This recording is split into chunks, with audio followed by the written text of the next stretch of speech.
Psoriasis का कारण यदि मालूम हो तो उसकी चिकित्सा करना बहुत सरल है। यदि कारण का ही निवारण कर दिया, और आयुर्वेद का नियम है कि निदान परिमार्जन, कि रोग के कारण को से मुक्त होना, उसको छोड़ना। तो सबसे पहला कारण क्या है? आज का सेडेंट्री या आलस्यपूर्ण जीवन जो है वो इसका मुख्य कारण है। उसमें क्या होता है कि शरीर की कोई एक्टिविटी नहीं है, बिल्कुल शांत सा जीवन है। सुबह लेट उठना, सूर्य उदय के बाद उठना, और उठते ही अपना लैपटॉप में या मोबाइल में बिज़ी होना, फ्रेश नहीं हो पाते प्रॉपर, पूरा दिन एसी में रहना, या पूरा दिन गाड़ी में चलना, या ऑफिस के अंदर बैठ के ही काम करना, यही एक मेन कारण हो सकता है। दूसरा क्या है कि जो हमारा भोजन है, सबसे बड़ी दिक्कत उस भोजन में है।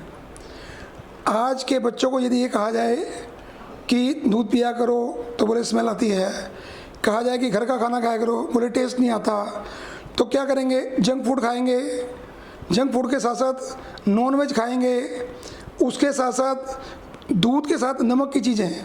बड़ा कॉमन एग्जांपल मैं आपको देता हूँ कि बहुत से बच्चों को आदत होती है कि सुबह रोटी सब्जी या परोठा खाया, ऊपर से दूध पीना है। या रात को मैक्सिमम लोग क्या करते हैं कि खाना खाएंगे, खाने में दाल भी है, सब्जी भी है, सलाद भी है, दाल भी के साथ साथ हम आधे घंटे बाद दूध भी पी लेते हैं। जब दूध पी लेंगे तो क्या होगा? वो विरुद्ध आहार बोला है। क्या है आयुर्वेद में? जो विरुद्ध आहार की परिभाषा है वो ये है कि जो प्रकृति विरुद्ध है, जो स्वभाव विरुद्ध है, या गर्म के साथ ठंडा खा रहे हैं, गर्म के साथ ठंडा खा रहे हैं, या दही खा रहे हैं ऊपर से दूध पी रहे हैं। या बहुत कॉमनली आपने नोट किया होगा कि हम किसी के बर्थडे पे गए या किसी की पार्टी में गए, वहाँ केक खा रहे हैं, केक बना है दूध से, साथ में चाउमीन या बर्गर खा रहे हैं, या समोसा खा रहे हैं, वो बना है नमक से। तो क्या हो गया? उनकी तासीर बिल्कुल अलग है। क्या हम जीवन में दूध में नमक डाल के पीते हैं क्या? मैं एक क्वेश्चन आपसे करना चाहता हूँ। हम दूध में चीनी डाल के तो पी सकते हैं, पर नमक डाल के नहीं पी सकते हैं। तो क्या होता है? ये नमक में डालेंगे दूध में तो दूध फट जाएगा, तो क्या बॉडी में जाके वो कुछ नहीं करेगा? क्या वो केमिकल रिएक्शन नहीं करेगा? क्या वो टॉक्सिन्स नहीं बनाएगा? बिल्कुल बनाएगा। वो टॉक्सिन्स क्या करते हैं? फिर वो ब्लड में जाते हैं, बॉडी में पित्त को बढ़ाते हैं, लीवर में जाके टॉक्सिन्स बनाते हैं, फिर वो ब्लड में जाके स्किन के नीचे डिपॉजिट होते हैं। क्योंकि हम सारा दिन एसी में रहते हैं और एक्सरसाइज कुछ करते नहीं है, पसीना निकलता नहीं है, तो वो टॉक्सिन्स स्किन के नीचे डिपॉजिट होना शुरू होते हैं। वो तब तक तो दबे रहते हैं जब तक कोई उनकी लिमिट है। वो लिमिट क्रॉस होगी तो क्या होगा? वो स्किन के बाहर आने की कोशिश करते हैं, फिर स्किन पे स्केल्स आने शुरू होते हैं। वो स्केल्स फिर झड़ते हैं। वो शुरू सिर से हो सकता है, वो शुरू आपके कोहनियों से हो सकता है, वो आपके नेल से हो सकता है। तो वो जहाँ भी होगा वहाँ स्केलिंग होनी शुरू हो जाएगी, इचिंग होनी शुरू हो जाएगी, फिर आपकी रात की नींद डिस्टर्ब होगी। फिर आप क्या कहेंगे? अरे ये कौन सी बीमारी लग गई? इसके साथ साथ एक स्ट्रेस बहुत बड़ा कारण है। आज के जीवन में क्या है कि हम सोचते ज़्यादा हैं, करते कम हैं। जब सोचेंगे ज़्यादा, करेंगे कम, तो एक्शन जब नहीं होगा तो जीवन में तनाव बना रहेगा। मतलब मैंने सोचा कि आज मुझे अपनी किसी डिजीज़ के ट्रीटमेंट के लिए जाना है, तो मन में क्या आया? अरे महामारी चली हुई है, मैं बाहर जाऊंगा, कहीं मुझे इन्फेक्शन तो नहीं हो जाएगा? भाई बाकी काम भी तो हो रहे हैं ना, डॉक्टर भी तो ओपीडी कर रहे हैं ना। तो वो स्ट्रेस से निकलना, उस काम को कर देना बस। जो दूसरा मैंने अभी एक बात कही थी कि एक्सरसाइज बिल्कुल नहीं करते लोग। क्या कहेंगे कि टाइम नहीं था जी, रात को लेट सोए थे जी, सुबह उठा नहीं गया था। तो ये टाइम शेड्यूल किसने बनाना? टाइम शेड्यूल तो आपने बनाना ना। एक सिंपल लॉजिक बताता हूँ कि बॉडी की अपनी एक बायोलॉजिकल क्लॉक होती है जिसमें बॉडी अपने आप को रिज्यूनेट करती है। रात को 10 से लेकर सुबह 4 बजे तक एक बड़ा कारण है लैक ऑफ एक्सरसाइजेस। कि उसमें हम कारण क्या बोलते हैं कि हम रात को लेट सोए थे, सुबह उठ नहीं पाए। देखिए वो तो लाइफस्टाइल आपको डिसाइड करना है। एक सिंपल नियम मान के चलिए कि रात को 10 से लेकर सुबह 4 बजे का जो टाइम है वो ग्रोथ हार्मोन्स का टाइम है। ग्रोथ हार्मोन्स क्या करते हैं? जो सारा दिन में हमको थकावट हुई, जो हमने काम किया, उससे रिजुविनेट करने का टाइम है। उस टाइमिंग को पूरा करते हुए यदि आप 5 बजे उठ गए और आपने एक्सरसाइज कर ली, और उस एक्सरसाइज में भी एक सबसे बड़ा जो रोल है वो है सनलाइट का। सूर्य नमस्कार एक बहुत कॉमन आसन है, कॉमन व्यायाम है। उसको यदि आपने 13 बार दिन में कर लिया, उसके लाभ कितने हैं कि वो आपको विटामिन डी देगा।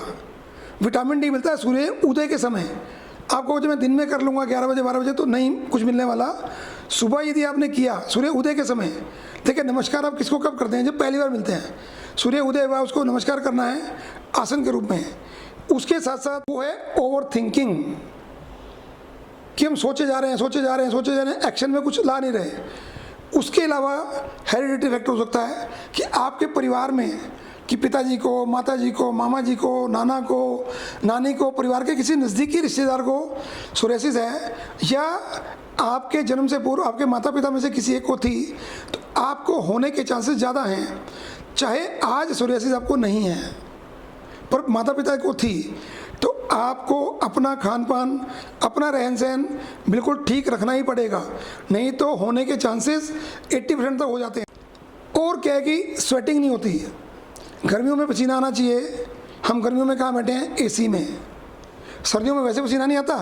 और हमने नोटिस किया होगा कि जो सोरियासिस के पेशेंट हैं उनको सर्दियों में ये रोग ज़्यादा होता है, क्योंकि स्वेटिंग से टॉक्सिन निकल जाते हैं और सर्दियों में पसीना आता नहीं है। और गर्मियों में भी आजकल तो ये देखने में आ रहा है, तो मेरे पेशेंट को मैं देख रहा हूँ कि बहुत से पेशेंट जो रिसर्च कर रहे हैं या जो बहुत से पेशेंट कंप्यूटर पे बैठ के जॉब करते हैं, वो सारा दिन रहते हैं एसी में, तो उनको भी सोरियासिस गर्मियों में होने लग गई। जबकि गर्मियों में तो अपने आप ठीक हो जाती है। क्यों ठीक नहीं हो रही? क्योंकि एसी का उपयोग ज़्यादा हो रहा है, नेचर से दूरी है, नेचर हमारी छूट चुकी है। जब नेचर को छोड़ेंगे तो क्या होगा? प्रकृति के साथ जितना रहेंगे उतना बीमारी हमारी जल्दी ठीक होगी। इसमें एक मेजर कारण और भी है, वो है इंडाइजेशन और कॉन्स्टिपेशन। मैंने बहुत से लोगों को देखा है कि सुबह कोई ना कोई चूर्ण यदि रात को खाया होगा तो ही सुबह पेट साफ होता है, या सुबह उठते ही खाली पेट एसिडिटी का कैप्सूल खाना पड़ता है, तब जाके कहीं एसिडिटी ठीक होती है। तो यदि हम दवाइयों पे डिपेंडेंट हैं तो फिर और रोगों आएंगे कि नहीं आएंगे? एसिड अपने आप में एक मेन कारण है सोरियासिस को जनरेट करने का। आयुर्वेद ये मानता है कि जब हमारा खाना पचता नहीं है तो उसको हम बोलते हैं अनडाइजेस्टेड फूड पार्टिकल्स।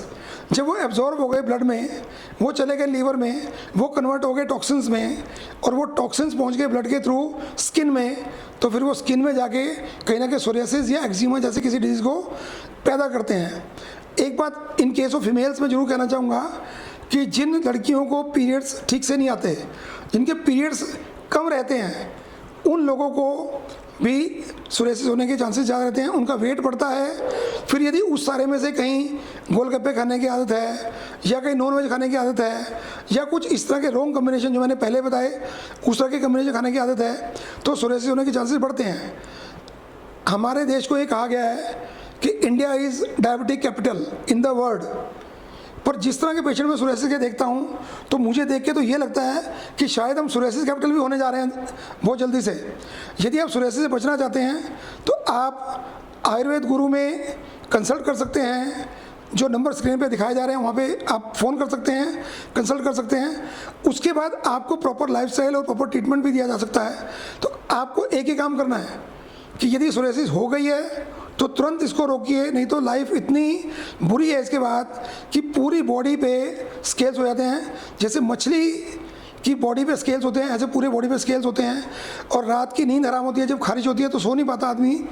और जब ट्रीटमेंट लेने के बाद भी ठीक नहीं होती तो कुछ दिनों बाद मन में सुसाइडल टेंडेंसी जनरेट होती है। वो सब नौबत ना आए तो इसलिए आप तुरंत आयुर्वेद और आयुर्वेद गुरु पे संपर्क करके इसका ट्रीटमेंट ले लें। Thank you.